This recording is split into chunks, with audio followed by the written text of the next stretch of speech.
La parole est à Monsieur Frédéric Petit pour le Mouvement démocrate et apparenté pour une durée de 10 minutes.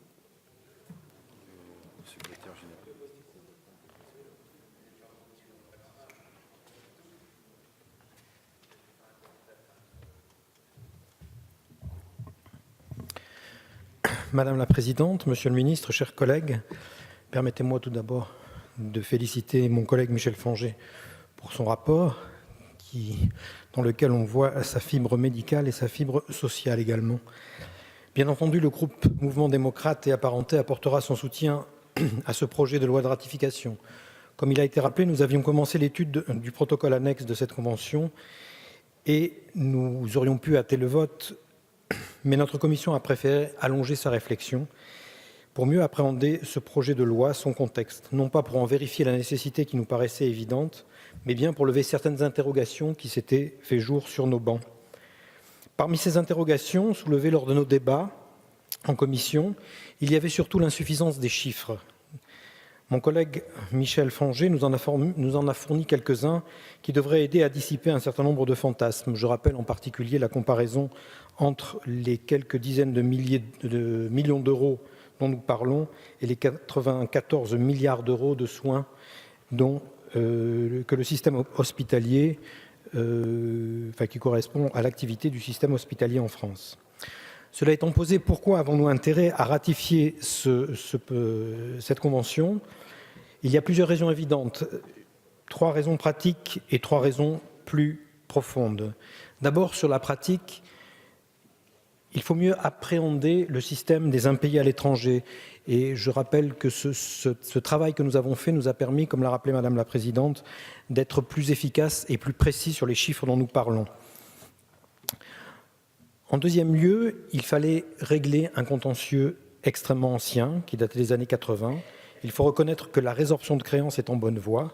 Non seulement l'AP-HP a vu sa créance diminuer de 43% en 3 ans, mais le protocole va permettre un plus grand contrôle puisqu'il va intégrer un bien plus grand nombre de citoyens algériens. C'est-à-dire que nous n'allons pas recréer des problèmes sur les problèmes qui existent déjà.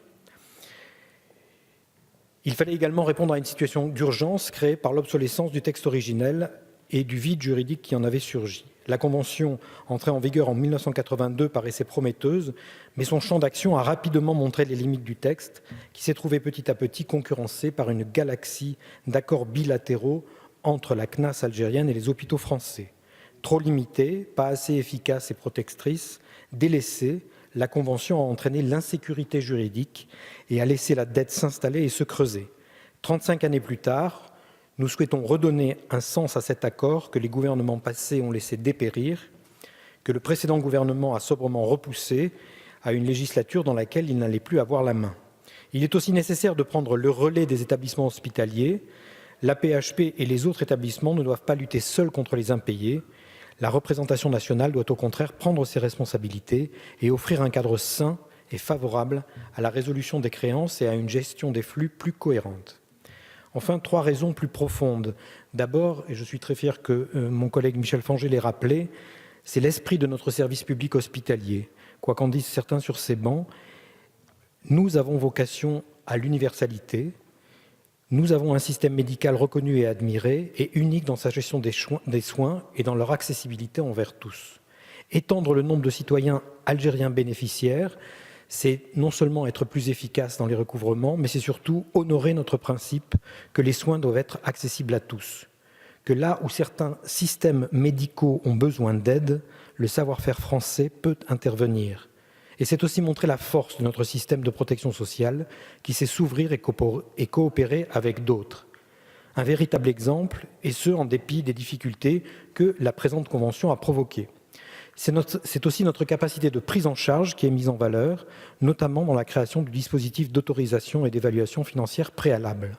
Le sérieux et la responsabilisation se passent aussi de l'autre côté de la Méditerranée, puisque la CNAS elle-même s'engage à fournir des attestations de droit aux soins comparés, dont la délivrance sera issue d'un dialogue conjoint entre la CNAS et l'établissement français concerné.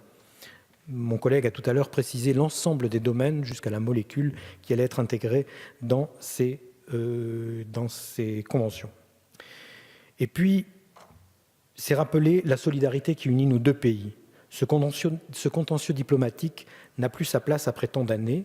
La France et l'Algérie sont désireuses de travailler la main dans la main à travers ce dispositif unique et même historique. C'est ce désir qui a notamment donné naissance au comité intergouvernemental de haut niveau, qui a lui-même contribué à la signature de ce protocole. En tant que parlementaire, il est essentiel que nous honorions ces engagements. Cet engagement va dans l'esprit d'un champ d'application quasi universel désormais. Et puis enfin, encore une raison profonde, c'est d'engager le dialogue avec d'autres États, parce que ce type d'accord est singulier dans son existence. Il doit justement nous interroger sur la question de la dette étrangère en matière de soins dispensés en France. Cela concerne pour un tiers de la créance totale la République algérienne. Il faut aussi se pencher sur le reste de cette créance. Et nous devons alors regarder vers le Maroc, qui représente 9%, l'Amérique, 5%, et vers les nombreux autres États. Il doit nous aider à voir plus loin, car il n'est en réalité qu'une étape dans le droit international et un point dans le règlement de nos créances. Responsabilité éthique, engagement, c'est ce qui anime notre volonté de voter en faveur de la ratification de ce protocole. Pourtant, celui-ci a été la victime de discours simplistes, déformés, hantés par de fausses rumeurs, dont la philosophie n'est pas de se pencher réellement sur les enjeux chiffrés qu'il représente et sur sa réelle utilité. On parlera de fraude, de profiteurs, alors qu'il s'agit en réalité de soins programmés, qu'il s'agit aussi d'une procédure associée à l'assainissement de nos finances, maintenant et surtout pour l'avenir. Ce sont autant de raisons, chers collègues, qui déterminent notre groupe à voter oui, sans hésitation, à la ratification de ce protocole. Cette ratification doit être non seulement votée, mais elle doit entrer dans le droit positif rapidement, car il n'est plus question de laisser la dette courir.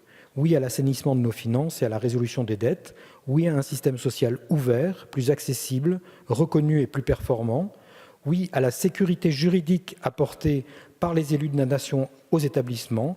Oui à l'accès aux soins pour tous. Oui à la fin d'un contentieux diplomatique usé. Et oui à l'amitié franco-algérienne. Oui à la ratification. Je vous remercie. Merci, monsieur le député. Nous allons arrêter la discussion générale à 7 heures. La prochaine séance sera ce soir à 21h30 pour la suite du projet de loi autorisant l'approbation d'un accord entre la France et l'Algérie sur la sécurité sociale, le texte de la CMP sur le projet de loi ratifiant l'ordonnance du 27 avril 2017 relative à l'adaptation des dispositions législatives relatives au fonctionnement des ordres des professions de santé et la nouvelle lecture du projet de loi ratifiant l'ordonnance du 19 janvier 2017 relative à la profession de physicien médical et l'ordonnance du 19 janvier 2017 relative à la reconnaissance des qualifications professionnelles dans le domaine de la santé. La séance est levée.